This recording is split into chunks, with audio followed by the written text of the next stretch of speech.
So let's talk about hats and how they differ in different choices you make. And it really is an important subject that nobody ever talks about. I'll give you a perfect example. I bought this hat like 2 years ago. It's like, I don't know if it's like a canvas. It's too big for my head. I bought it too big. And it's very thick, very heavy. I wore it once for 20 minutes and never wore it again. I should have sent it back. But I bought it because I thought it would look cool in a video. And boy, what a mistake that was. So I learned my lesson from that hat, and I thought, all right, buy a hat with a purpose, right? So then I seen a lot of people say, buy a boon hat. Because a boon hat, you know, allows me to hang a head net over top of it and keeps the sweat, absorbs the sweat. But I live in Tennessee, so the hat itself is not much good. It's a cotton hat. It's extremely heavy. The sweat absorbs into it like a sponge, and then it gets nasty, and it's a pain in the ass to clean. Don't wear a boon hat. How about a regular cap? How about just a regular baseball cap? This one here has "Don't Tread on Me." I thought it was cool, and it's a cotton hat. Okay, there's no way to get rid of the heat. You walk outside in Tennessee with this thing on, and you start sweating like crazy. Might be okay for the fall, but not so much for the summertime, spring, or even maybe the fall. I'm not sure. Now, these particular hats have a purpose. Okay, this is a Kiyu hat. It feels very good on my head. Screen on the sides to let the heat out. This is more or less for camouflage. I have a gaiter that goes over my face of the same camel. I have a long sleeve shirt of the same camel, and basically I don't have to wear any war paint. I can just wear clothes to cover up my reflections. And that's what I prefer to do. Now I do have it in different camels. So for example, I have the Q camel is what I have. I also have a tree bark camel. And this hat is not as comfortable. It kind of sits on the edge of my ears. I'd have to tighten it up more and then it wouldn't be too bad. But again, I have the shirt and the gaiter, and they, from the middle of my body up, could be cameled in tree bark. Again, I have a mission for those. That's for strictly for deer hunting, turkey hunting, that type of thing. Now, every now and then you get free hats, and obviously this hat was when I bought my bow. And it's a comfortable hat. It's got the screen in the back. I don't mind wearing this one. I don't know why. A lot of hats, I don't like wearing brand hats and advertising the company, but I don't mind wearing this one. Sometimes I'll wear it out when I go to the store. And then you got these hats. This is a hat with a sticker on the back, and you can stick something on the front. You know, I might wear it in the summer. You know, maybe leave it in my truck, but it's not something I reach for all the time. You've probably seen this one in my videos. A lot of times I'll reach for a hat and throw it on real quick and say, okay, that's the hat I'm going to go with. I do have a lot. I have like 4 or 5 of these of multicam. And this one's pretty comfortable. This one has the screen in the back. I need a way to get rid of heat. And that's just the way it is. Now, the hats I really love, really love, are these folding hats. You see how that folds up? That goes right inside your pack. Well, these are made out of a thin nylon. And then the bill is made to fold. And this one's more or less of a duck bill, so it's a little longer in the front. Throws more of a shadow on my face. I like this one. I really do. And the cooler the clothes, the cooler the, and I mean cool to look cool, I mean cooler and staying cool is very important. Here's another one. This one has screens on the side, nylon. just a darker color. Feels really light on the head. The purpose of it is to keep the sun out of your eyes and to keep the sun off your face. Does a great job. Great job. Now,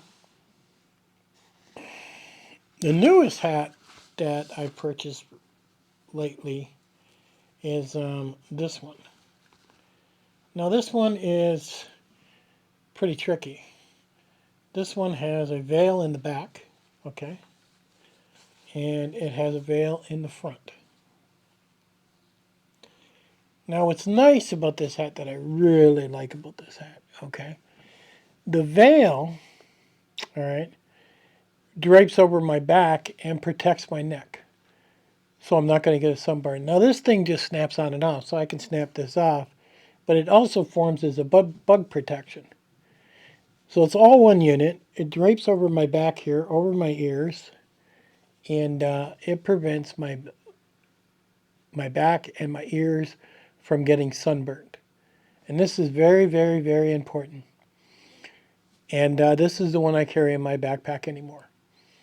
If I find this to be too warm with this, I can just unsnap this with 2 snaps and it comes off. Now, and that's extremely light too. But let's take a look at this long billed one. And because these hats are so light, I can take 2 if I want. Now this lives in my chest rig, and for good reason. I should pick up a couple more. I'm always saying that with these. But I have these in my glove compartment in my truck. It's a Mosquito Head Net. I have some in the bunkers, some in my pack. I mean, if you've ever been attacked by deer flies, mosquitoes, gnats, any of these creepy collies that just want your blood, then you'll find that this thing is heaven. You still hear them. They still buzz like crazy, like it's a brand new LP. But if you get past to ignoring that sound, then this is very comfortable. And by keeping the bugs away now, this particular one here that I showed you, and I'll have links to stuff if you guys want to try it out. But I forgot I had that on. Okay. So I can do this. Look like a ninja. Okay. But if I want to double up, okay, I can if I want. If I really go into a horrible drug-infested place, I can double up with that. So, my hats are used for many different reasons. Some are used for keeping the bugs off. Some are used for keeping the sun off. Some are used to keep the sun off the back of your neck. There's nothing worse than getting a sunburn. It's horrible. Now, this particular shirt I'm wearing, you cannot get it in camel, but you will notice it has the thumb holes. Now this comes in handy. This has multiple uses, this shirt. This particular shirt is good if you're sleeping in the tent. It's a little cool, 50 degrees, 40, and you don't want this riding up. Like, you don't want this riding up your arm, okay? You don't want that going on. You want it to stay down by putting your thumb in there. It's not going to ride up, and it's going to keep you somewhat warm. Another thing about this particular shirt is it comes with a hood. So why would you want this? Well, it's not so much to keep the bugs off. I imagine you could pull it all the way down, but you can't really see out of it. But my idea for keeping it is basically just keep the sun off the back of your neck. It's the only reason. And keeping that sun off the back of your neck is a priority here in Tennessee. Very, very, very, very important. So, if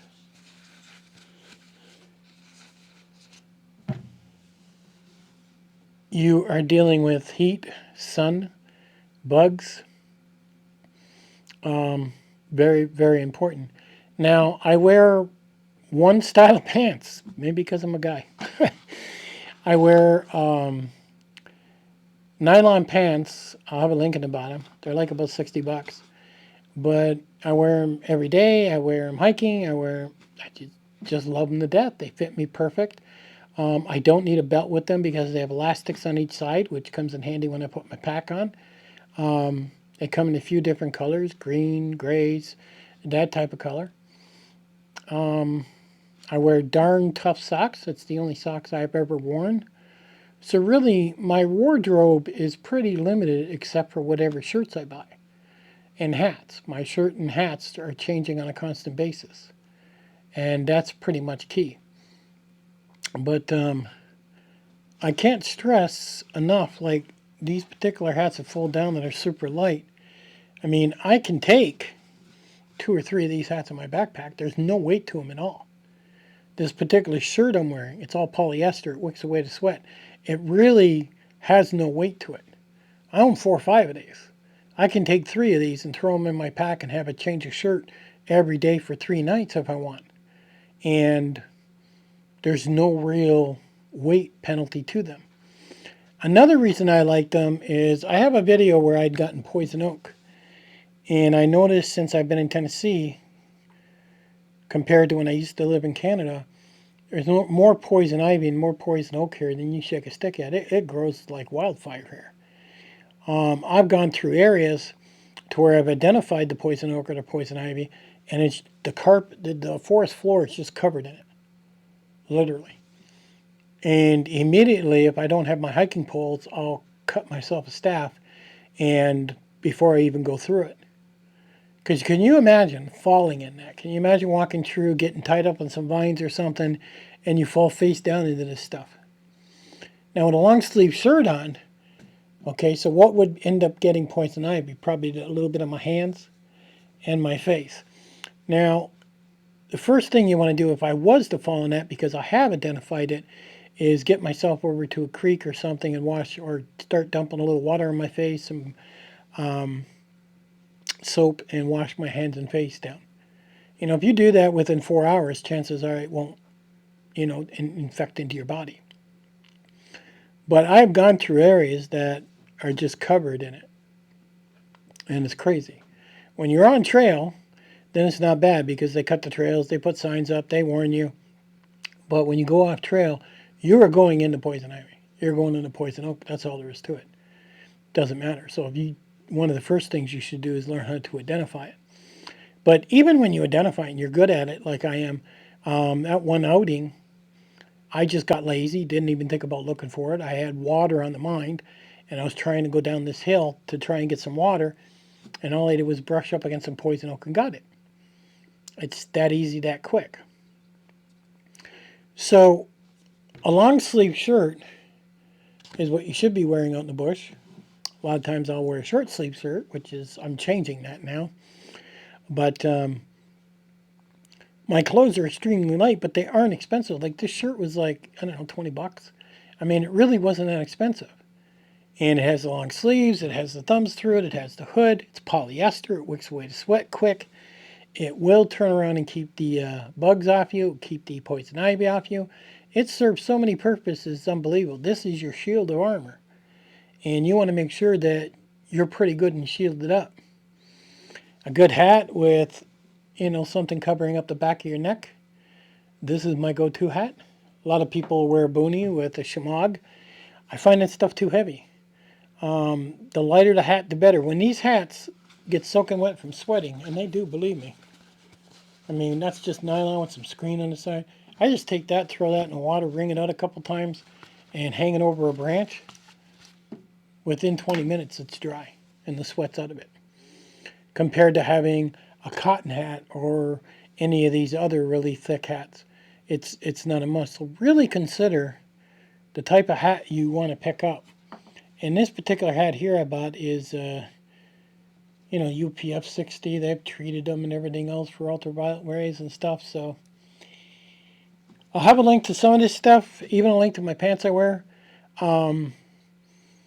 You really want stuff that can dry quickly. Like my nylon pants, for example, I could take 3 pairs with me. They weigh almost nothing. I could change my pants every day if I wanted. I mean, the clothes themselves that I'm wearing are so light, they might be a pound and a half, and I've got 2 or 3 changes of clothes. I could wash them down by a creek and hang them up. In less than an hour, they're going to be dry. So that's very important to me. I try to stay as clean and as cool as possible when I'm in the wilderness. And these particular clothes I've chosen do that. But you can also wear them every day. I wear my nylon pants every day. I wear them when I cut the grass. I wear them when I'm out in the yard. I mean, they take a beating. And some of these pants I've had for, I don't know, a good 8 years. And as long as I'm not crawling around on my knees on the stone driveway or working in construction, they will last a very long time. And they're very cool. And they clean quick. And just everything about them is good. When it's 120 degrees out and you're walking with a 40-pound, 30-pound pack on, then you're going to sweat. That's it. So you want to keep yourself from the sweat being pulled from your body and being dried and not having the sweat up against your body. And even down around your nether regions, you want to try and stay as dry as possible. Because the last thing you want to get is from rubbing, end up with these red sores. I always carry Vaseline and a couple other things, Glide, and to take care of that. But you may want to consider what type of clothes you're wearing when you're going to backpack. And now that summertime's coming, we're already in the 90s here. A lot of people are probably just hitting the 50s right now. But I even wear these clothes in the wintertime. Even when I did that test in my tent where it went down to minus 20 or whatever, I was wearing those pants. So, but I'm a pretty warm sleeper. But hats, shirts, pants, socks, underwear, very important. I have a link to most of the stuff I wear. And like I said, I wear them 24/7. I wear them out. I wear them around the house. I wear them when I'm hiking. Of course, I'm not trying to win a popularity contest. My clothes function and serve a purpose. Like, for example, this shirt here, if I broke down along the highway and I had to walk down in July, I would pull the hood up over top of my neck and prevent my neck from getting sunburned and work my way home. So it looks okay, but it has an actual purpose to where it can be used. So consider your hat, consider your shirts, consider your pants, your underwear. I'll even have a link to my underwear. You want to check them out. And on how I maintain staying dry even when it's in summertime and it's super hot. I'll catch you guys on the next one.